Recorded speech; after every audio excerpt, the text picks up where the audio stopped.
For 25 years, this was the 911 nobody wanted. The ugly one, the unloved one, the one that the purists refuse to call a real Porsche. But right now, in some markets, this car is worth more than the one that replaced it. I bought a 997.1 back in Australia not too long ago, and I've actually been looking at prices for 997s here in the UAE. Clean, sorted cars, low mileage, good examples of 997s. But if I told you in both of those markets, in Australia and the UAE, that base 996 models were being advertised for more than a 997, you'd think I was making it up. So did the most hated Porsche 911 in history become the smart buy for 2026? You serious? And that's what I'm going to answer in today's video. And stay till the end, because the same thing that is happening to the 996 could be happening to another Porsche. If you're new here, I'm Scott from Outlaw Garage, and every week we go into a new Porsche story. Porsche news, adventures, drives, and tours of owners' cars. Hit subscribe if you enjoy everything Porsche, and come join the Outlaw Garage community. Okay, so first we have to remember why nobody wanted this car. Because if you don't understand how bad the hate was, you won't understand the monumental shift. In 1988, Porsche did the unthinkable. They killed the air-cooled 911. They replaced the air-cooled 993 with this. Water-cooled, different shape, and those infamous fried egg headlights. I mean, look at them. That's a Porsche 911 at the top and your breakfast at the bottom. But the headlights really weren't the worst of it. Forums were full of three main horror stories. The IMS, the intermediate shaft bearing. When it fails catastrophically. Metal shavings through the engine and a rebuild or replacement. Second up, we've got bore scoring. The cylinder liners develop scoring under certain conditions, and again, that's an expensive repair. Often with puffs of oil out of the exhaust. And then there's the rear main seal. Not catastrophic, but just a reminder that your German sports car is marking its territory on the driveway. For 20 years, buying a 996 was a gamble. And to be fair, the internet made sure you knew about it. And that's before we even get to the point that everybody was still crying about the 993. It's not a real 911. It's not air-cooled. It's got a Boxster interior. You have heard it all. But here's the thing about hate. It has a shelf life. And over the last couple of years, the story about the 996 is completely flipped. After 25 years, the 996 Porsche 911 has come of age. The Porsche 996 went from the most unloved to the must-buy bargain. The often criticised 996 generation 911 makes for a superb budget buy. In the last 18 months, every major automotive outlet has run a version of the same story. And even Porsche themselves, after 25 years of pretending the 996 didn't exist, put out an anniversary piece calling it a trailblazer. So what changed?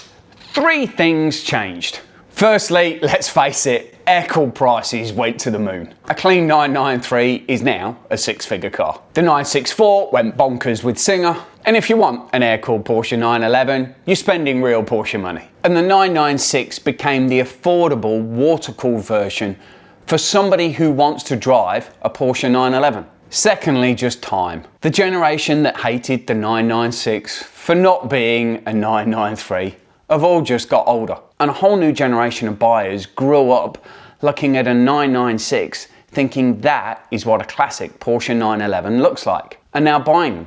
Nostalgia is powerful. And thirdly, where we're going to come to this, the IMS issue is actually solved. LN Engineering provide two solutions, and many of these cars have either had the upgraded IMS fitted or are coming round to a clutch replacement, and then therefore they're gonna get done very soon. If I give my example, appreciating this is for a 997, a Gen 1 2005 997 that had not had its IMS replaced. However, the clutch was awful and that needed replacing. So whilst doing the clutch, we replaced the IMS with an LN solution and bang, it's all sorted. No more IMS worries.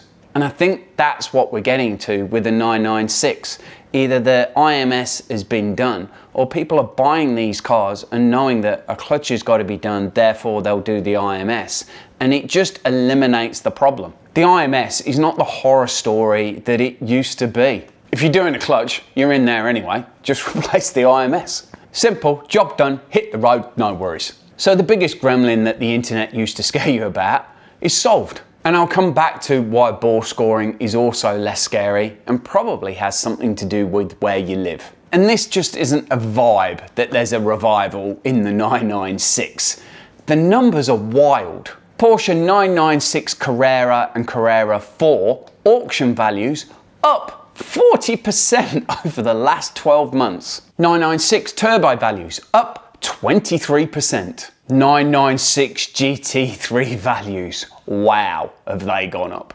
Hagerty's Condition 3 average across the whole 996 generation since 2020 is up 40%, with I suspect the majority of that coming in the last few years. 40% on a base 996 Carrera is not car appreciation. That is a car being revalued. The market spent 25 years telling us the 996 was worth nothing, and then suddenly it wasn't. Now, before I get to the local story that made me make this video, one honest caveat. Some pundits think that the appreciation is going to moderate a little bit now.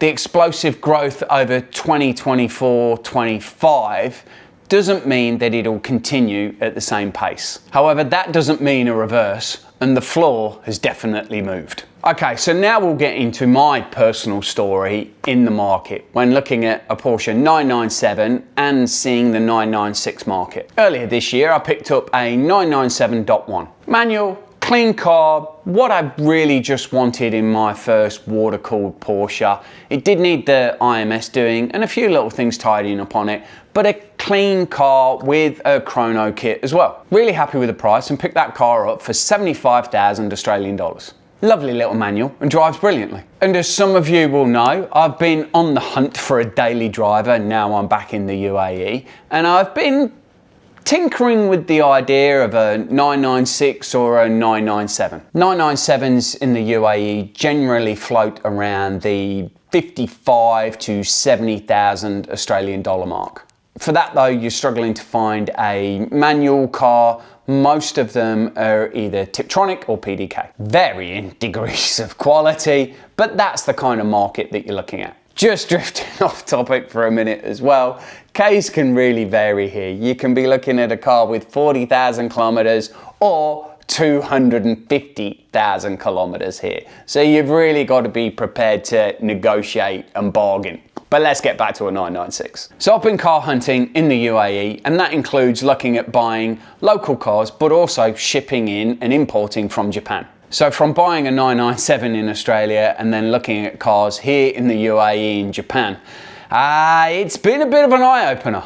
There are base 996 Carreras, the ugly duckling, the one that nobody wanted, the fried egg generation, priced higher than what I paid for my 997 and for what 997s are going for in the market right now. This is happening in Australia, this is happening in the UAE, and from what I've seen, this is actually happening on Japanese auction sites as well. Now, global data doesn't really support this. If you look at the US and the UK, a base 996 is still cheaper than a 997. But in smaller markets where the supply of clean cars is thinner, the local dynamic absolutely flips the script. And that is what I have seen.